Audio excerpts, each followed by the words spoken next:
have to leave your comfort zone to change. We all hear that. We all know that, but do you? What if pushing yourself into fear and discomfort isn't the key to growth, but a recipe for burnout? What if real change comes not from bravery, biting the bullet, or toughing it out, but from taking up the opportunity to create for yourself a vivid picture of how you want life to be?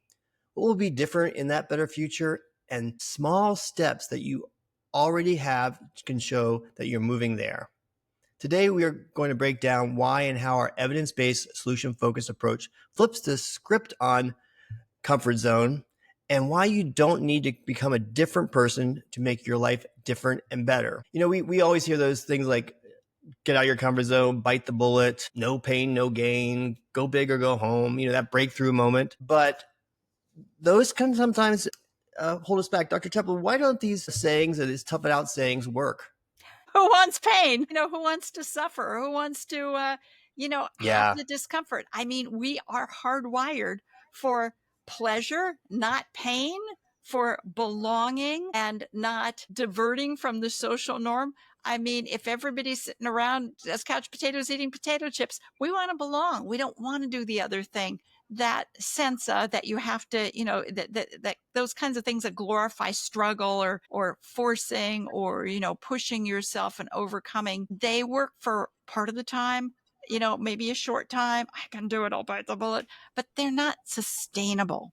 Even people are doing the most difficult things. They're not doing that bite the bullet. I mean, you certainly might have to struggle, but that isn't the motivating factor. The motivation is what you care about, what you want, and the difference it will make when you get through whatever you're getting through.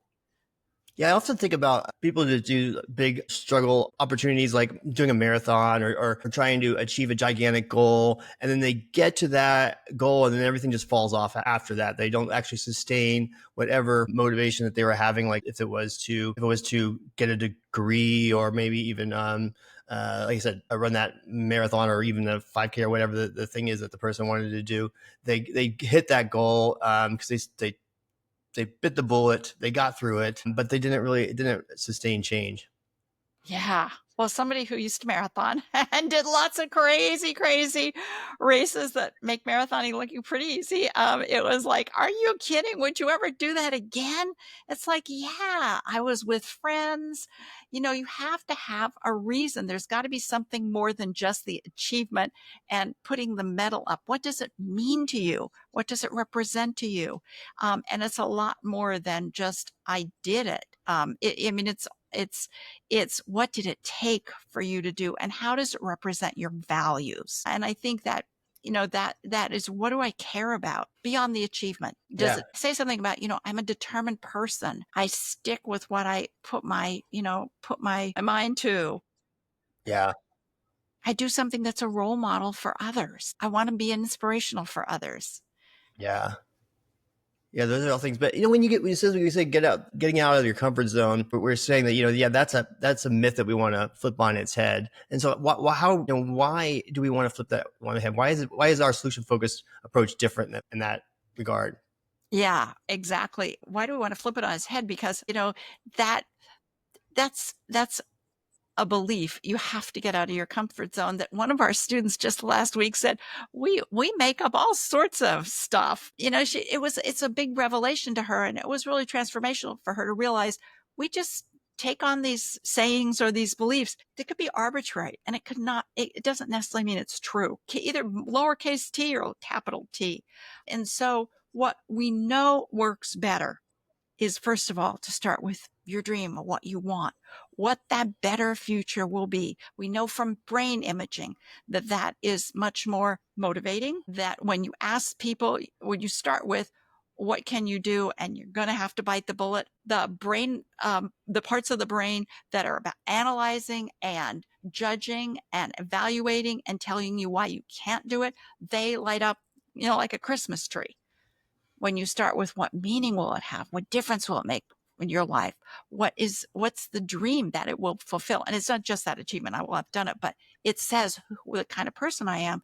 That is a whole different part of your brain that unleashes creativity, innovation, and just bigger thinking, bigger thoughts. And that's sustainable.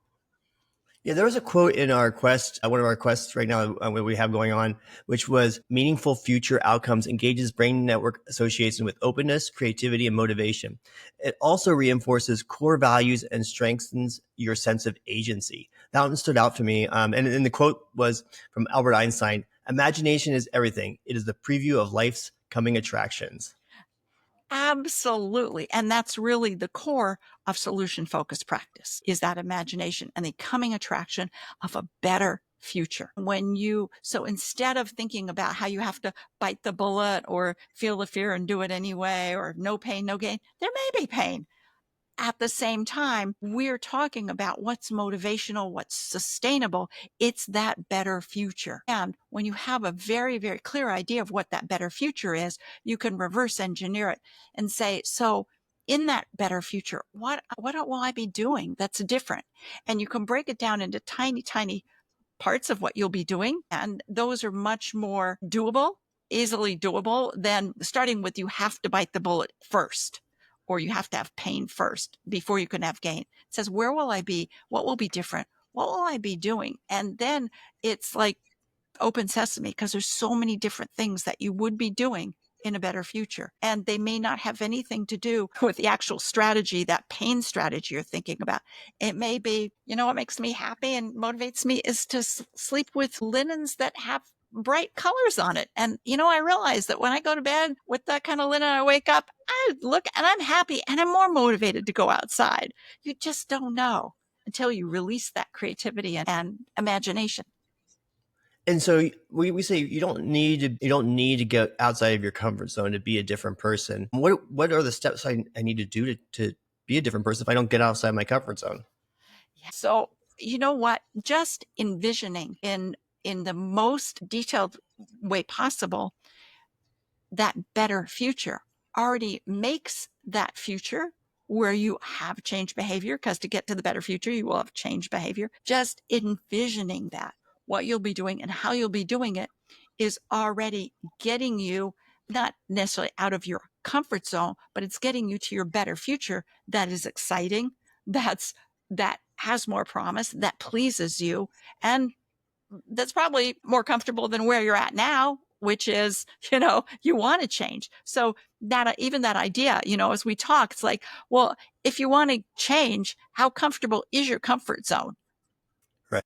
Well, Right? I think if you play devil's advocate about the comfort zone piece, is that sometimes, and if you're looking for change, obviously you're wanting to get out of that comfort a bit. That if life happens to you sometimes, and gets you out of your comfort zone, when those things happen, like a big life forces a big change on you. That's where you get the biggest change in your life. Those are the moments where change really happens, or forces you to happen, or you crumble down, or and some change is going to happen to you because the weight below you, or the floor below you, has shifted. So when you, even in those times, taking this approach, when you're forced outside of your comfort zone, taking this approach is different than having to say, oh, I'm going to have to get through this thing that just happened to me. I'm going to have to force myself through it, instead of, if I know where I'm going and what difference would this make, now I'm now flying through the storm. I am flying through the storm to where I can land this plane. So it's going to be bumpy, but I know where I'm going to go and why it's important to me. Absolutely. That's really important. And I don't know, some people know that my son died. I have a son who died 4 years ago, and that was catastrophic. And yet when I thought, how can I live in a way that honors his memory, that honors who he saw, the good mom he saw in me, that's made it a lot, I won't say easier, but it's made it meaningful. And I've been able to, I think, do more than if I just said, I just lay in the catastrophe. Yeah. Yeah. And what did you do to make that possible? What was some of the things you looked upon yourself that said, I can do this? Yeah. I think it was really thinking of stepping outside myself, looking Yeah. at who I wanted to be. How did I want to see myself? I wanted to see myself as, kind of as an integrated person, experiencing whatever it was experiencing, and then acting on my values, being kind, being generous, talking about his life, trying to share what was meaningful in his life and what he represented, and being my kind of the best version of myself, because that's really how he saw me, and to reach out to other people to help them, help them live in their comfort zone and change too. Yeah, yeah. And then just taking small steps, Absolutely. and what you could do, even the small, even the smallest steps that you could do. I think that's really where you can get. I think this is changing it from this grit and pain to more hope and even clarity on where you want the plane to go. Absolutely. Yeah. That hope, that optimism, where you want that plane to go, and where you want to land it. And it's all about, who do you want to be? What are those values that you want to represent to the world? How do you want to be seen? It's really your legacy. I think that keeping the big picture in mind, and everything deriving from that, it's kind of like a yes no binary. Does this represent the kind of person that I really want to be? Does this represent how I want to be seen in the world or not? It gets pretty simple. Then I think that's one thing, is know really what you want and create a detailed description of it, because as you narrate for yourself, that create that detailed description, you're already wiring your brain for what you want it to be able to do. The other thing that comes up when you talk about is the no pain, no gain, or leaving your comfort zone. This is inherently says, we aren't good enough to do this problem. We need to get better. We need to get stronger, and we need to get more disciplined to be able to do this. And that's in our approach. That's not really what we're saying. We're saying something a little bit different about that. Yeah, it's so interesting because, of course, we all say we want to was strength based. We say it, we've said it ourselves. Amplify the strengths. But then, when you really think about it, if you're stuck, and you want to change, there are things you don't want, and what makes those things possible is that you're good at them. You procrastinate, you Mhm. avoid. You stay up too late, and you're very good at that. You're good at, whatever those things are that contribute to the, I'm just putting this in quotes, the bad behavior. So what we're looking for is really your capacity to do things even just a little differently. So when are times when you have been able to get to bed on time? When are times when you have gotten things done on time or in a timely way? So we say nobody's perfect. Nobody even does their problem perfectly. So we're looking for that capacity to act in the service of your values, and you don't even have to be good at it. We've used that metaphor. You can be a lousy cook, but still feed your family nutritious food. Yeah, and even if you talked about how you want to show up, in a time of a challenge, what values do you want to present it? But at the same time, even if you've identified that, not always are you going to be able to live up to those values, or you struggle a little bit. And so in this case, we're saying, but where are you doing it just just a little bit, or in some way where are you doing it less of not the way you want to go? Right. So if you lose your temper, when is it when you're not screaming? Okay, you might be angry, but you're not screaming. What happened then? And it's not that and then you can decide, okay, am I going to repeat, I'm going to repeat that solution? Does that work for now? Or do I need to consider something else? But what it shows me, when there are exceptions to the problem, and the problem is less severe, didn't last as long, didn't start as soon, whatever, that shows you your capacity to act differently. And so that's what we need to remind ourselves. I did do something different. I can do something different now. And so by painting that detailed description of your better future, it already tells you what you will be doing differently. You So, already know where you're going well, to go. right. I'd be eating vegetables. I'd be exercising every morning, blah, blah, blah. Okay. So then we break it down from this big, who do you want to be identity to, okay, so let's say in the next week, what would you be doing when you're on your path to that?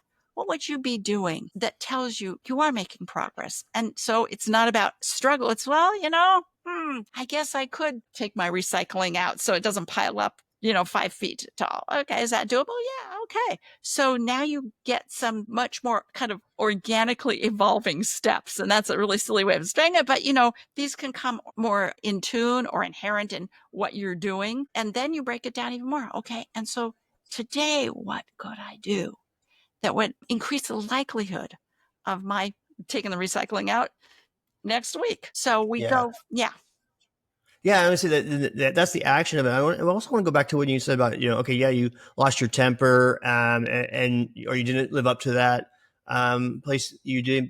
The thing that's inherent is to be kind to yourself. One, that okay, yeah, this is change is tough, and we're not going to be always moving in that direction. But what you're saying is, okay, well, maybe I lost my temper, but but at some point I caught myself. yeah, And why didn't I lose my temper for the whole day to exactly. like everybody I see in my life? What helped Why me? didn't yeah Yeah. yeah Yeah. what helped me? Yeah.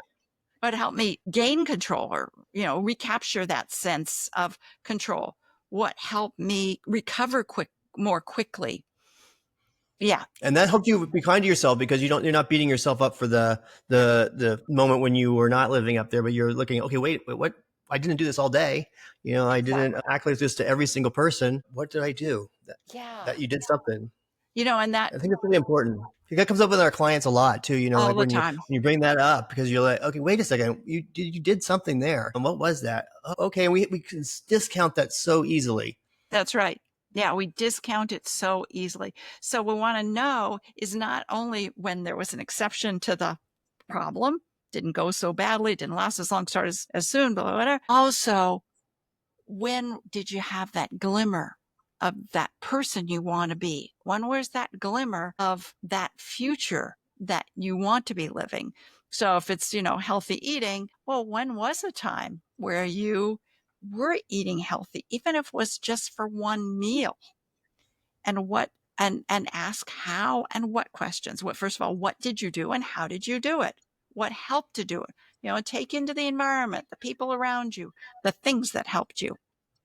Yeah, those two questions are so important too, as well. It's not just what you did, because that's what we'll easily go down the tactics. We did this, we did this, but how were you able to do it? Yeah. That's really where the insight is, and how could you use that in other situations, Right. Yeah. or just noticing it so that it's top of mind. Right. And sometimes it's not only how do you do that thing, but remember you're the person who did that thing. So if, how did you do it? Well, I had confidence. So when that confidence continues, so you take it with you, even if you're not doing that exact tactic, it's whatever that the capacity you had that allowed you to use that what tactic. It's the process. And when that continues, what will be you'd be doing or what will be different?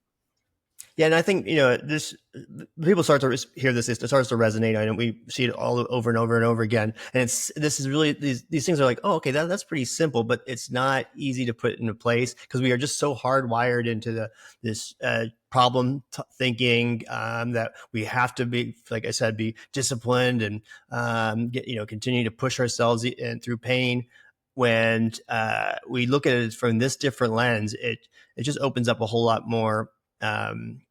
It's making you be able to say, I don't have to leave my comfort zone. That change happens by building and not breaking Right. yourself down. Right. And you said also, it's not about fixing, you're not broken. Oh, I was just lost my train of thought. Yeah. Well, let me ask you this. So we have those different metaphors, and we can wrap up with this here, which is that no pain, no gain, bite the bullet. Was it go big or go home? And obviously that the leaving the comfort zone. What are some metaphors that we could use instead? We love the instead question. Right. You can follow the bright spots, notice what's already working. Of course, stack the small wins, notice again what's working and what enables you to make those work and use it again. Water what's already growing, nurture the tiny seeds grow into big trees. So all of those. And I think the last thing I would say is we've talked about what you want, but also what you have. So we were talking about capacity. And then notice that we also added, what will you be doing next? So that's where we talk about, and so next week, in that better future, what would you be doing? And what can you do right now to increase the likelihood of that happening? Excellent. That sounds like a fantastic place for us to wrap up. I know this could be a little bit overwhelming. So if you want to reach out to us and get a complimentary coaching session so you can learn more about our unique solution-focused approach, visit staminalab.io. And if this was helpful, hit the like or subscribe. That helps with our YouTube algorithm. We talk about solution-focused strategies every week. And we also have some great downloads that we'll put into the show notes on 29 laws of resilience and our perceived stress assessment that we have available for you to take. And if you have any questions or comments, please put them below in the comment section. We love to answer those. Thank you, Dr. Teplow. Thank you.